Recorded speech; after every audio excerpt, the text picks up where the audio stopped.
The spaceport of Vethera Dock smelled like burnt metal and old grease. It always did. Every wall was stained with the smoke of 10,000 cheap engine burns, and every corner held something or someone that did not want to be looked at too closely. Traders argued in 6 different languages at once. Cargo lifters rumbled across the floor. Somewhere, a creature was screaming about a missing shipment, and nobody was paying attention. Valith Oren moved through the crowd with her head low and her eyes open. She was Sarathi, lean, scaled in pale silver, with narrow yellow eyes that missed very little. She was young for an intelligence analyst, only 30 cycles old, but she had already earned a reputation for being precise, cold, and difficult to fool. Her superiors in the Keth Dominion liked that about her. They had sent her to Vethera Dock to find a weapons manifest, a stolen document that contained the supply routes of a black market arms network that had been bleeding weapons into unstable systems for the better part of 2 years. It was supposed to be a simple retrieval job. Come in, meet the contact, take the file, leave. She found a table near the back of the main bar, ordered something that smelled less terrible than everything else on the menu, and waited. The bar was loud. Most places in Vethera Dock were loud, but Valith noticed, as she sat and listened, that the noise had a different quality tonight. It was the kind of noise that covered something else underneath it, a nervousness, a held breath. Groups of aliens leaned close to each other and spoke in low voices. A pair of Drenari merchants at the next table kept glancing toward the entrance. A Voroth trader 3 seats down had not touched his drink in 20 minutes. Valith picked up fragments of conversation. Been in the outer reaches for weeks, they say. Whole network just gone. Not raided, not arrested, just gone. Heard it was a human. She listened harder. The word moved through the bar like a slow fire. Human. The conversations were all different, but they were all circling the same center. Something had happened out in the outer reaches. Something quiet and complete and deeply unsettling. And a human was involved. Valith was not particularly afraid of humans. She had read the standard Dominion intelligence briefings on them. A young species, barely 2 centuries into space travel, physically average by galactic standards. No special biological advantages, no ancient empire behind them. They were curious and sometimes reckless, and occasionally very clever. But afraid of them? That seemed like an overreaction. The name she kept hearing was Ashen, not a real name she quickly understood. Nobody seemed to agree on whether it was a title, or a call sign, or simply the word that had attached itself to one particular human, the way bad smells attach to certain docking bays. She heard it from the Drenari merchants, who said it with the careful tone of people who did not want to say it too loudly. She heard it from a large Keth trader across the room, who had lowered his voice to almost nothing. She heard it from a young Sarathi dockworker, who told his companion that 3 different smuggling operations in the Reach had collapsed in the last 6 months. And every time, the only trace was a single human seen somewhere nearby in the days before. The stories did not agree on anything except the fear. One account said Ashen was enormous, broad-shouldered, intimidating to look at. Another said he was small and unremarkable, the kind of face you forgot the moment you stopped looking at it. One story had him walking into a warlord's compound alone, and walking back out 2 hours later, while the entire operation fell apart behind him. Another described him as someone who never went near the dangerous places at all, just gathered information quietly until the whole structure collapsed on itself. Valith filed it away in the analytical part of her brain, marked mythology and exaggeration. Every species in the galaxy had its ghost stories. Humans apparently had one too, and they had apparently given it a name and a reputation that had no consistent shape. That was what legends were, stories that grew in the dark because nobody had bothered to turn on a light. She checked the time. Her contact was late. She ordered a second drink and watched the door. A Drenari family moved through the crowd near the entrance. Mother, father, 3 small children. One of the children, a tiny female barely old enough to walk steadily, separated from the group in the press of bodies, and stood in the middle of the floor, looking lost. The crowd moved around her without stopping. The child's large dark eyes searched in every direction for a familiar face, and found none. Valith had stood halfway out of her seat before she realized she didn't need to. Someone else was already there. A human crouched down in front of the child. He was average in height, a little lean, wearing a jacket that had clearly survived better days. He said something to the child in a quiet voice.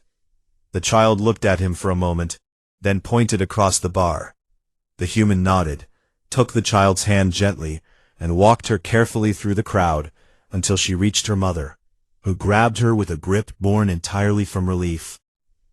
The human exchanged a few words with the mother, nodded once, and turned back toward the bar. He sat down 2 seats away from where Valith had been watching. He had a plain face, brown skin, dark eyes, short hair with a little gray at the edges. He looked tired in the way that went deeper than sleep could fix. He ordered a drink, something warm, by the look of the steam, and sat quietly with both hands around the cup, looking at nothing in particular. Valith looked away. Her contact arrived 5 minutes later, sliding into the seat across from her with the skittish energy of someone who had been running. He was a small Keth male with quick hands and bad teeth, and he pushed a data chip across the table to her the moment he sat down. "The manifest," he said. "All of it. Routes, names, transaction records going back 18 months. That's everything you asked for." "Good," Valith said. "What's the condition?" "No condition. I just want this done." He was not looking at her. His eyes kept moving around the bar in small, rapid movements, like an animal checking for predators. "I want to be done with this whole thing, and I want to go somewhere quiet, and I want—" He stopped. His eyes had landed on something behind her. His face changed completely. The blood left it, or whatever the Keth equivalent of blood leaving was, and the skittish energy became something still and rigid. Then he stood up, without another word, without picking up his payment, without looking at her again, and walked quickly toward the exit, and was gone. Valith sat for 1 full second. Then she turned around. The human at the bar was still sitting quietly with his warm drink. He had not moved. He had not looked at her contact. He was watching the steam rise from his cup. But he felt her looking, because he raised his eyes and found hers across the short distance between them. He gave her a small, polite nod, the kind a stranger gives when they have accidentally made eye contact. Then he looked back at his drink. Valith sat very still. She turned the data chip over once in her fingers, and she began, for the first time, to think that maybe the stories were not entirely mythology, after all. Valith did not sleep well that night. She was back on her ship, a small and functional Sarathi courier vessel docked in Bay 17 of the Thara dock. The data chip her contact had given her sat on the desk in front of her, already copied to her secure system and encrypted. She had done the work quickly and professionally, as she always did. The manifest was genuine. She could see that much from a surface scan. Names, routes, transaction records, exactly as promised. She would send it to her superiors in the morning. She should have gone to sleep after that. Instead, she opened her intelligence terminal and started searching for a human male with no travel record. The ship's biometric scanner had flagged his DNA signature when she had passed close enough in the bar. It was a passive scan, illegal by some standards, standard practice by others, and common enough in Dominion field operations that nobody thought twice about it. The scan had returned a result. The result was almost nothing. There was no name attached to the biometric signature in any Keth Dominion database, no travel clearance, no registered ship, no trade license, no flag of any kind. He existed in the system as a single biological entry, human male, adult, approximate age 38 to 45, unregistered, and nothing else. As if someone had taken a real person and very carefully removed every piece of paper that proved he was there. Valeth had found gaps in records before, but they were usually messy. Deleted files left traces. Empty fields had timestamps. This was different. This was clean in the way that only someone with either very powerful friends or very specific skills could manage. She pulled up the Dominion's classified intelligence files on humanity. She had read the standard briefings before. They described humans as a young species, ambitious but limited, useful for trade partnerships, and occasionally disruptive in border regions. The standard briefings were written for junior officers who needed a quick overview. She had read them at the academy and never thought much about them since. The classified files were different. They had been compiled over 40 years by Keth intelligence analysts, and they were written with the careful, slightly uncomfortable tone of people who were trying to be objective about something that made them uneasy. Valeth read slowly, sitting in the cold blue light of her terminal, with the rest of the ship dark and quiet around her. Humanity had reached space 211 years ago. In that time, they had not built a large empire. They had not launched any major wars of conquest. They had no ancient history of galactic dominance, no legendary military tradition, no superweapon that other species feared. By almost every standard measure of power that the Keth Dominion used, they were a mid-tier young species still finding their place in a very large galaxy. And yet, 3 interstellar conflicts in the last century had ended in ways that analysts still struggled to explain cleanly. In each case, the end had come not from a decisive military campaign, but from a collapse, internal, sudden, and difficult to trace. Trade alliances had broken. Key figures had changed sides or disappeared. Supply chains that should have been secure were found to be completely compromised. In each case, human operatives had been present in the relevant regions in the years preceding the collapse. Not armies, not fleets, people. One person, in the case of the Harrow conflicts, one person embedded in a region for 2 years, moving quietly, building no visible power base, drawing no attention, until the entire structure of a 12-system weapons cartel fell apart in the space of 3 months.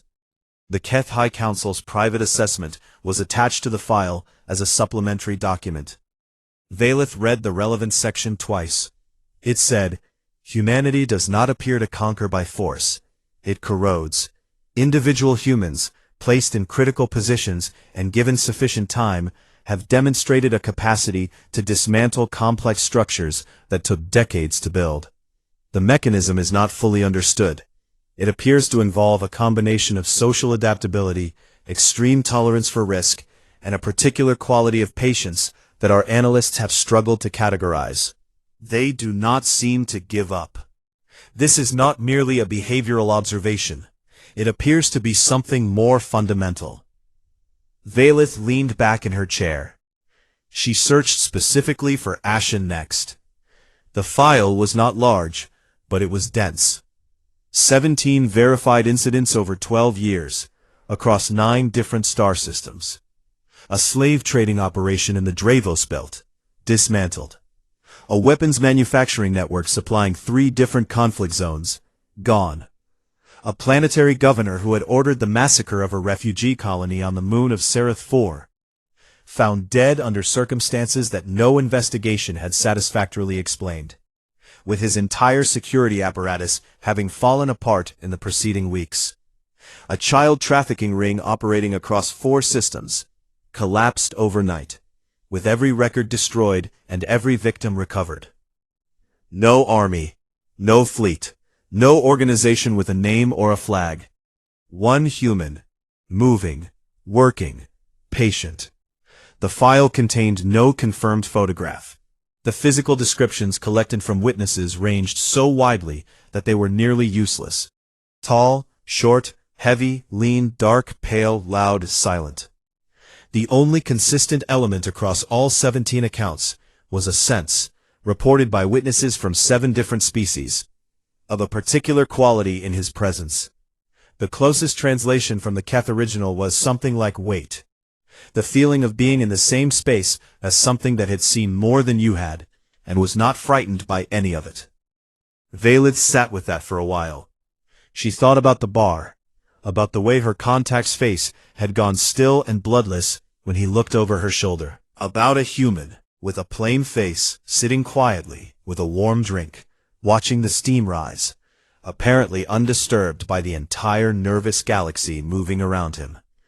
She thought about the little Drenari child, clinging to his arm and laughing. She tried to match that image against the file on her screen, and found that both things were true at the same time, and that somehow the combination was more unsettling than either one alone. It was nearly the 3rd hour of the ship's night cycle before she finally closed the terminal. She lay on her bunk and stared at the ceiling. She had been trained to analyze threats. She had been taught to assess danger in measurable terms: weapons, numbers, capability, intent. She had always been good at it because she was precise, and she did not let emotion interfere with her measurements. The human in the bar did not fit any of her measurements. He was not threatening to look at. He had no visible weapons. He had helped a lost child find her mother. He had sat quietly and drunk his warm drink and bothered nobody. And yet the most reliable Keth intelligence assessment in 40 years described his kind as something that corroded, that did not give up, that could walk into a dark place and take it apart from the inside with nothing but time and patience and an apparently complete lack of self-preservation. She fell asleep eventually. She dreamed of a trail of collapsed structures spreading across a star map, and a single unhurried set of footprints running through the middle of all of it. In the morning, she went back to the bar. He was already there, same table, same warm drink. He looked up when she walked in, and there was nothing surprised in his expression. He had known she would come back. He didn't say that. He didn't need to. "You've been reading about me," he said. His voice was calm and a little rough, like gravel that had been smoothed by a long time in water. "You have questions. Ask them." He nodded at the seat across from him. "I'm not going anywhere tonight." Valith sat down. She put both hands flat on the table. A Sarathi gesture that meant, "I am not here to deceive you." And she looked at him directly, for the first time, without pretending she wasn't. He looked back at her with those dark, tired eyes, and waited, without any impatience at all, for her to begin. The bar had emptied out in the slow, gradual way that bars do when the night cycle ends and the work cycle begins. A few drinkers remained in the far corners, nursing whatever they had left. The noise had dropped to something almost manageable. Outside the dirty windows, the dock lights had shifted from their harsh white to the dimmer gold of morning operations, and the sound of cargo loaders had replaced the sound of arguments. Valith sat across from the human and tried to decide where to start. She started at the obvious place. "Are you Ashen?" He looked at the table for a moment. Then he said, "That's what people call the work, I think. Not really me." He paused. "But yes." He said it without any pride, without any performance. He said it the way someone admits to a job title they have stopped thinking much about. His name, he told her, was Callum Voss. He said it like it was a small and unremarkable fact, which she suspected was the point. He spoke her language, standard Sarathi, not the trade dialect, the actual language, without an accent. When she reacted to that, he mentioned casually that he also spoke 3 other Sarathi regional variations, and had been studying a 4th, before things got busy. He said this without showing off. He was simply explaining. She asked how he had started doing this. He was quiet for a moment. Then he talked. Not with drama, not with the energy of someone performing their own story, but with the measured pace of someone who had thought about something for a long time and arrived at a version they could say out loud without it breaking them. He had been a humanitarian liaison, originally, a representative for a human organization that monitored civilian welfare in contested systems. His job had been to file reports, attend meetings, submit documentation, and advocate through official channels for people who were being hurt. He had done that job for 6 years. He had attended many meetings. He had watched, very carefully and very closely, as the official channels moved slowly enough that the people he was documenting had usually been moved, sold, or killed by the time any formal response arrived. "I'm not against institutions," he said. He turned his cup slowly in his hands. "I understand why they exist. Rules and structures and processes. Those things protect people too, most of the time. But there are places where the structure doesn't reach, or where the structure has been bought. And in those places, waiting for the right form to be filed is its own kind of decision. It's deciding that the process matters more than the people." He had made a different decision. Valeth studied him while he talked.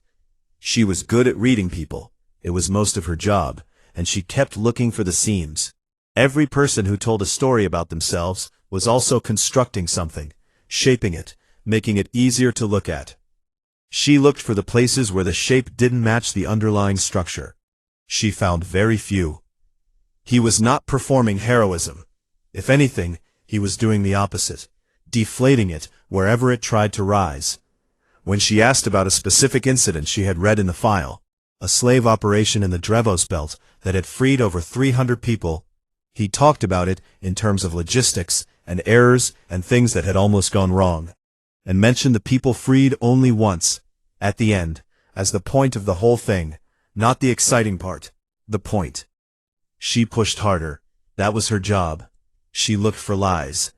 She asked about the planetary governor, the one who had ordered the massacre on Seraph 4, and was later found dead.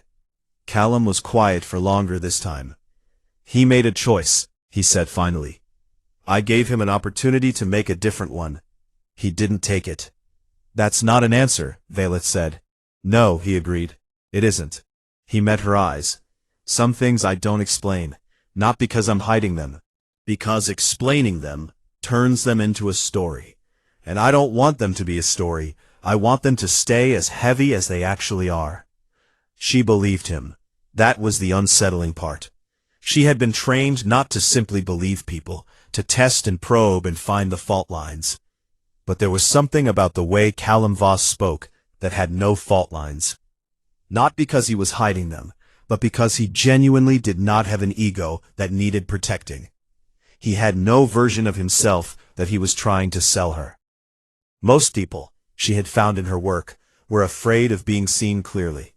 They constructed stories that put them at the center in the most favorable light. Callum talked about himself as if he were a variable in a larger equation. Present, relevant, but not the point. That quality, she realized, was the thing that none of the stories had managed to capture. The thing that made the galaxy's whispers always feel slightly wrong. They described him as powerful, or terrifying, or unstoppable. And all of those things missed the actual quality entirely.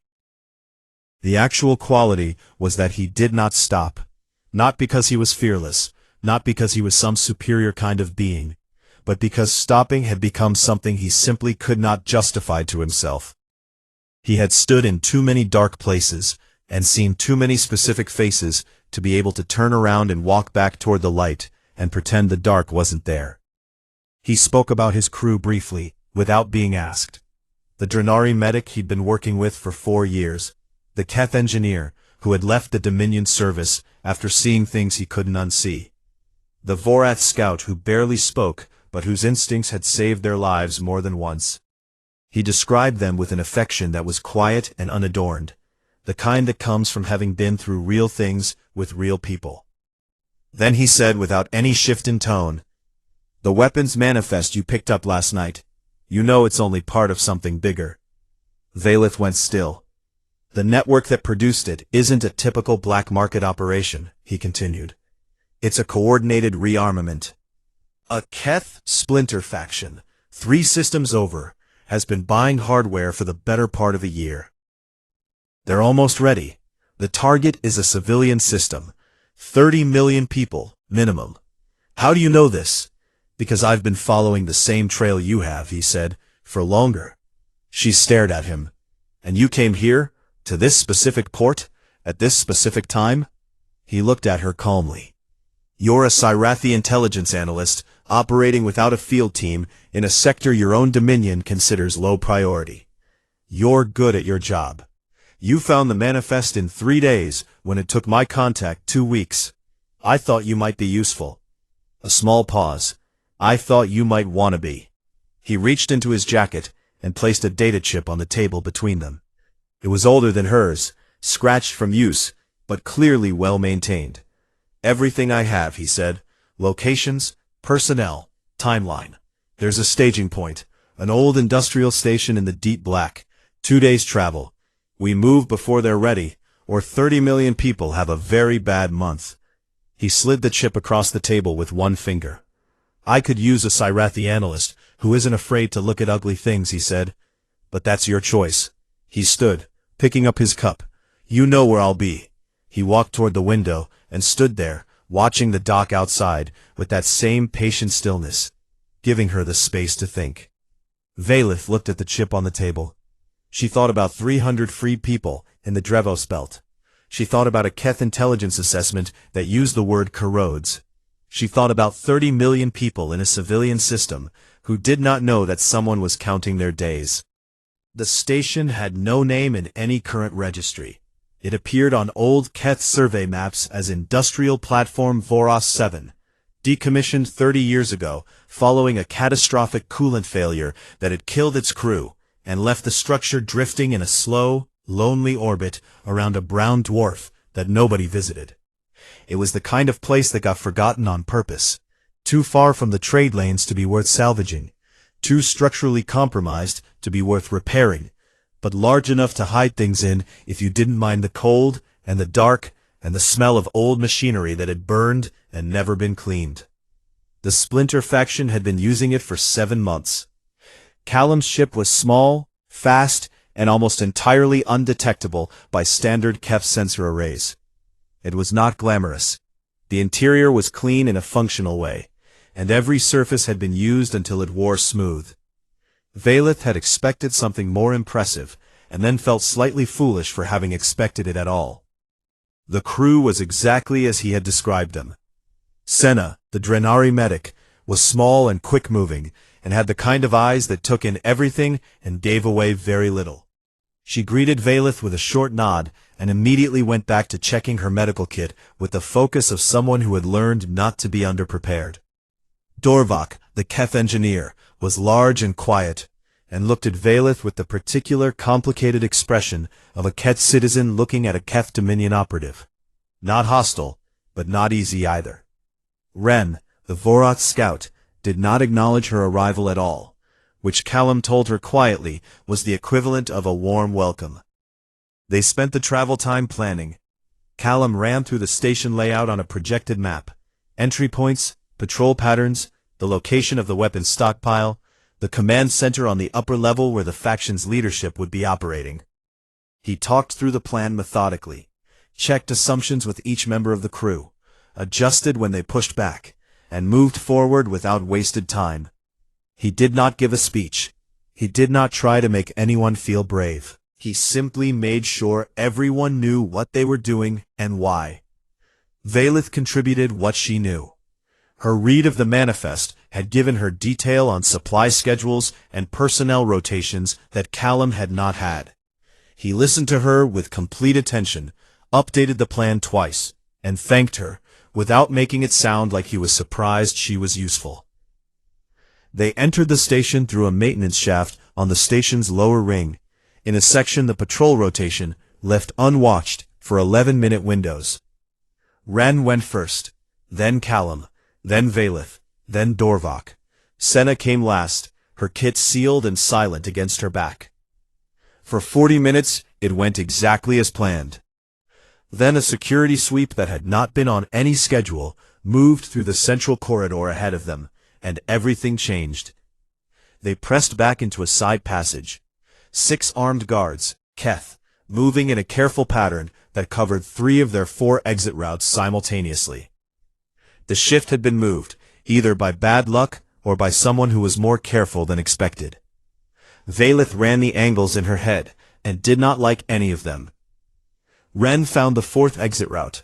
a maintenance crawlspace that would bring them out behind the patrol's position. But the passage was narrow and low, and would take time, and the patrol would turn before they were through. Callum told Dorvac and Valith to move through the crawlspace. He looked at Ren, and something passed between them that was not quite a conversation. Then he stepped out of the side passage and walked, openly, into the corridor. The patrol stopped. Every weapon came up. Callum raised both hands slowly, and spoke to them in standard Keth, calm and clear and completely without panic. He told them he was lost, that he had come aboard seeking shelter from a navigation failure. He spoke with the unhurried ease of someone who had done this before. And he kept all 6 of them focused entirely on him, while the others moved. Valith watched through the narrow gap of the side passage long enough to understand what he was doing, and then she moved. The crawl space was miserable. It was dark and too small even for her lean frame, and smelled of decades of machine oil and dead air. She moved through it faster than was comfortable, following Dorvac's broad shoulders ahead of her, trying not to think about what Callum was doing in the corridor behind them. They came out on the other side. Ren was already there. 10 seconds later, Callum arrived from a different angle, having talked his way through the patrol with a story about a disabled cargo shuttle that she suspected he had invented on the spot. There was a small cut above his ear. He had clearly been grabbed at some point. He did not mention it. Senna was not with them. They found her 20 meters back, pinned behind a collapsed section of ceiling strut that had given way under the weight of old damage. She was conscious, her leg caught, her face controlled in the way of someone managing real pain without showing all of it. The injury was not fatal, but it was bad, and moving her would take time they did not have and make noise they could not afford. Senna looked at Callum and said very quietly, "Go, I know where the exits are." Callum crouched down in front of her. He did not look like someone who was considering leaving. He looked at the strut, at the ceiling above it, at the angles of the fall. Then he looked at Dorvac. "Tell me the first step," he said. Dorvac started to say it was impossible. Callum waited. Dorvac said the load is distributed across 2 contact points. "First step," Callum said again, patient, without pressure. "I'd need to create a counterweight on the far side." "What do you need for that?" They worked through it, step by step, with Callum asking the next question every time Dorvac stopped. Not because he knew the answers, but because he knew that Dorvac did, and that what Dorvac needed was not an engineer, but someone who refused to accept that they had run out of steps. 7 minutes later, with Ren's weight as the counterweight, and Valith holding a brace that should not have held, the strut shifted, and Senna pulled herself free. She could not walk properly. Dorvac carried her. They were behind schedule. The window for the command center was closing. Callum did not change his pace. He moved toward the upper level, with the same steadiness he had moved with since the station, and Valith stayed close behind him and tried to match it. The command center had 12 people in it. Callum walked in alone. He was unarmed, visibly. He walked in through the main door, with his hands open at his sides, and stood in the center of the room while 12 people raised weapons at him from every direction. The faction's commander, a Keth officer with the particular posture of someone accustomed to being obeyed, stood at the center console and looked at the human in his command room with a combination of fury and something else that Valith, watching through the corridor's secondary access panel, recognized as unease. Callum said his name. Not Callum Voss, the other name. The room changed. It did not become peaceful, but it became still in a way that had not been there before. Several of the weapons did not lower, but the hands holding them became slightly less certain. The commander's posture shifted. Even the most prepared person has a moment of hesitation when the name they have only heard in dark and nervous places walks into the room and says it belongs to the face in front of them. Callum spoke for 4 minutes. He did not shout. He told them exactly what the outcomes were, not as threats, but as logical progressions. He described the 30 million people in the civilian system with a specificity and a steadiness that made it impossible to treat them as an abstraction. He described what would happen after, and after that, with the precision of someone who had seen enough endings to map them clearly. 3 of the 12 laid down their weapons before he finished. Then 2 more. It was not all of them. It was not easy, and it was not clean, and what happened next was difficult and costly in ways that Velith would carry for a long time. But the center held. The operation fell apart. The stockpile was destroyed. The leadership was detained. When it was over, Velith found Callum sitting on the floor of the command center's outer corridor, back against the wall, attending to a wound on his side, with the focused calm of someone doing necessary maintenance. The jacket was ruined. He looked exhausted, in a way that went past the physical. She sat down beside him. The station was quiet now, except for the low hum of old machinery, and the distant sound of Senna directing medical attention with considerable authority, despite her own injury. After a long silence, Callum said it quietly, almost to himself. 17 made it out this time. Velith did not ask what he meant. She knew. She had read the file. She understood what he counted, and why he counted it, and what it cost him to keep doing it. She sat beside him in the dark corridor of a forgotten station, and said nothing, and the silence between them was the kind that did not need to be filled. The report took Velith 3 hours to write. She sat in her ship, which was docked at a different port now, a cleaner one, further from the outer reaches, with better lighting and fewer people who looked like they were hiding something. The sound outside her window was the ordinary sound of trade and movement and the small daily business of 100 different species going about their lives. And it felt very different from the sounds she had been listening to for the past week. She wrote carefully.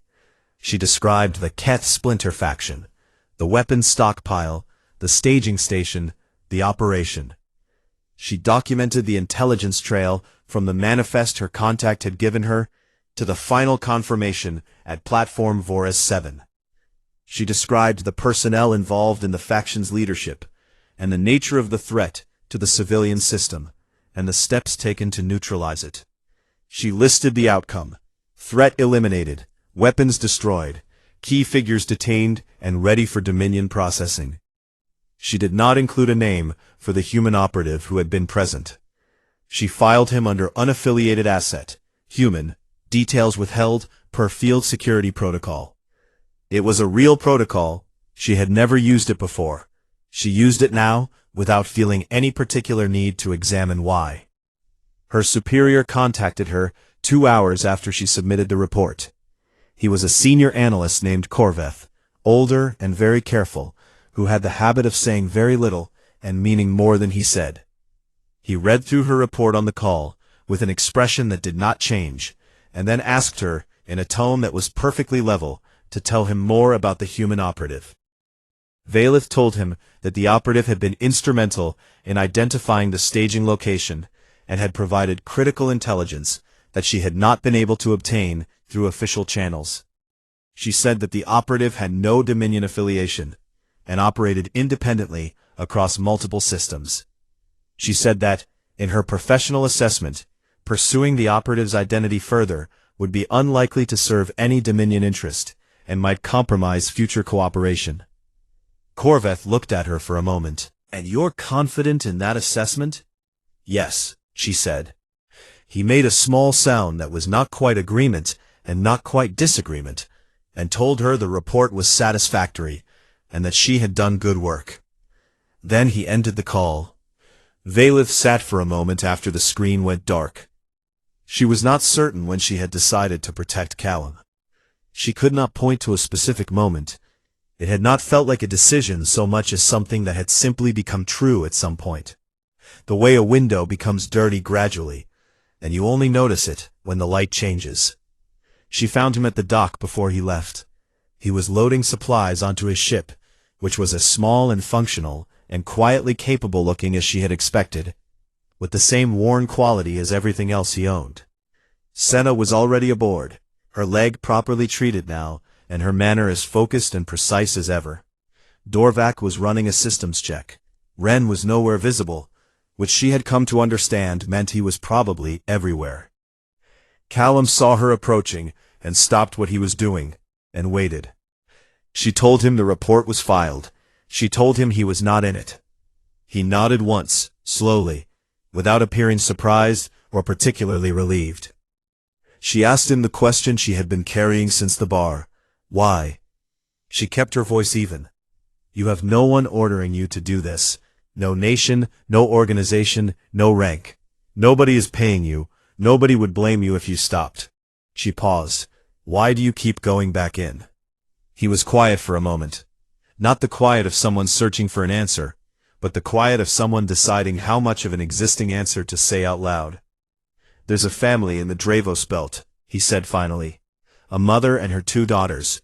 They were 3 years in a transit camp before I found them. They have a house now. The daughters go to school. He turned the supply crate in his hands once, not looking at her. They don't know my name.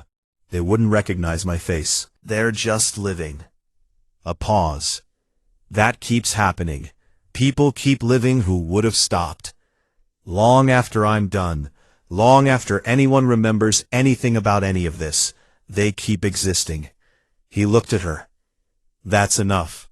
That's actually enough. She could not find anything to say to that. He picked up the last crate and moved toward the ship's loading hatch. At the top of the ramp he stopped and turned back, and for a moment he looked at her with those dark, tired eyes that had seen too many dark corridors and chosen to keep walking through them anyway. Take care of yourself, he said. You're good at this work. Make sure it stays worth doing. Then he went inside, and the hatch closed, and the ship lifted and was gone inside of 4 minutes, slipping into the dock traffic with the quiet efficiency of something that had long ago learned not to be noticed. Vores stood in the empty bay and watched the space where his ship had been. She went back to her work. The days moved. She filed other reports on other matters, met other contacts in other ports, did the careful and unglamorous work of intelligence analysis that kept the Dominion's machinery running. She was good at her job, as she had always been, and she did it with the same precision she had always brought to it. But something had shifted, in the way that things shift when you have seen something clearly that you used to only look at from the side. She read differently now. When intelligence reports crossed her desk, describing collapsed networks or fallen operations in the outer reaches and beyond, she read them more carefully than she used to. She noticed the patterns, the particular shape of an operation that had been taken apart from the inside, quietly, over months, by someone who had not been in any hurry and had not needed anyone to know. She noticed the specific silence that came after. No credit claimed, no name attached, just an absence where something harmful had been. She kept those observations to herself. 3 months later, she was in a market in a transit city near the Sarathi border. It was a bright, crowded place, full of color and noise and the smell of food from a dozen different worlds. She was buying components for a secondary scanner. Ordinary work, ordinary afternoon. When she heard 2 alien merchants at a nearby stall drop their voices and lean together in the way she had first noticed in Vethera Dock. She slowed down without stopping. They were talking about the Harrow sector. Something had happened there. A weapons lord who had controlled 6 systems and been considered untouchable had simply ceased to operate. Not a war, not a raid, just a slow and complete unraveling, over 4 months, until one day there was nothing left. The people who had been under that weapons lord's control were by all accounts still trying to understand that they were free. A human, the merchant said. It was a human, they were certain of it. The one they called Ashen. Unstoppable. Unknowable. The galaxy's quiet terror. One of them said the name and then looked around instinctively, as if saying it too clearly might cause something to happen. Valith stood still and listened. She heard them build the legend, the enormous shadow, the impossible reach, the supernatural patience. She heard them describe something vast and frightening and beyond ordinary understanding. She thought of a man sitting on the floor of a broken corridor, carefully cleaning a wound, quietly counting the people who had made it out. She thought of warm steam rising from a cup, of a lost child laughing, of a family in the Drevos belt whose daughters went to school. She thought of the thing he had said. That's enough. That's actually enough. She said nothing. She picked up her components and paid for them, and walked back into the bright, crowded, ordinary street. She carried the knowledge quietly, the way she carried everything that mattered, not as a story to be told, but as a weight that reminded her what things actually were. The galaxy whispered his name in the dark corners, and the nervous places, and the hushed conversations of 100 species who did not know what they were afraid of. She knew. She had sat across from it in a bar with a dirty window and a warm drink, and asked it questions, and it had answered her honestly, without drama, without pride, and then it had gone back to work. They had the name completely right. They had the reason completely wrong. And somewhere in the dark, in whatever corridor he had walked into next, the count was still going.